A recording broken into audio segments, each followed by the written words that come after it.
Medal of Honor Airborne drops you into scenic European war zones during World War II, and the game does a fantastic job of giving you a sense of time and place, usually thanks to the amazing score. But be warned, Medal of Honor Airborne will be sure to test your patience. It has many gameplay designs, from its default button layout to a lack of enemies' reactions, that make it a rather unapproachable shooter in 2016.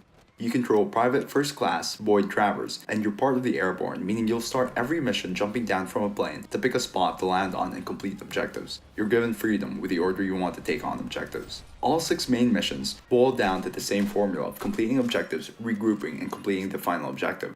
It feels good to blow up AAs and other enemy tools, and the game ends before the act gets tiresome. Even in casual difficulty, those unfamiliar with the series might be turned off by how quickly your life whittles down after taking just a few shots thanks to the enemies' at times impeccable aim, and how they don't stagger after getting shot.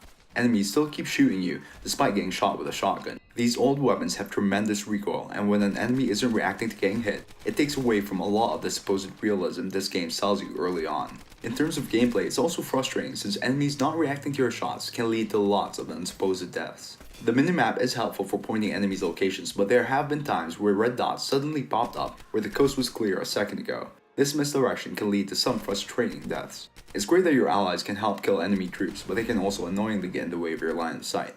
I also had a few issues where the gun didn't reload, but when I switched to another gun, there was no problem. This might just be a characteristic with a specific gun, so I ended up avoiding it throughout the game. Speaking of guns, they do level up the more enemies you kill with it. The same goes for grenades. You're rewarded with things like a scope for your rifle or buckshots for your shotgun. It's a small but helpful difference that can make latter missions easier to manage. The visuals are great so long as you don't peer too closely to the environment, as the close textures do give away the otherwise scenic war zones.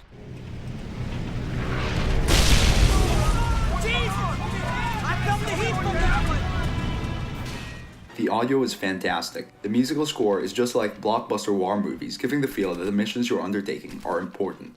Medal of Honor Airborne still delivers some dramatic moments, like when seeing an ally get shot right in front of you, and taking out several enemies in succession after you've patiently taken cover can feel sweet, but there's a lot to put up with. The little things of enemies failing to react appropriately, and how enemies can be sudden crack shots, even if you peek just for a second, might not seem like much, but when you face them again and again for the entire game, getting to the end isn't worth the struggle.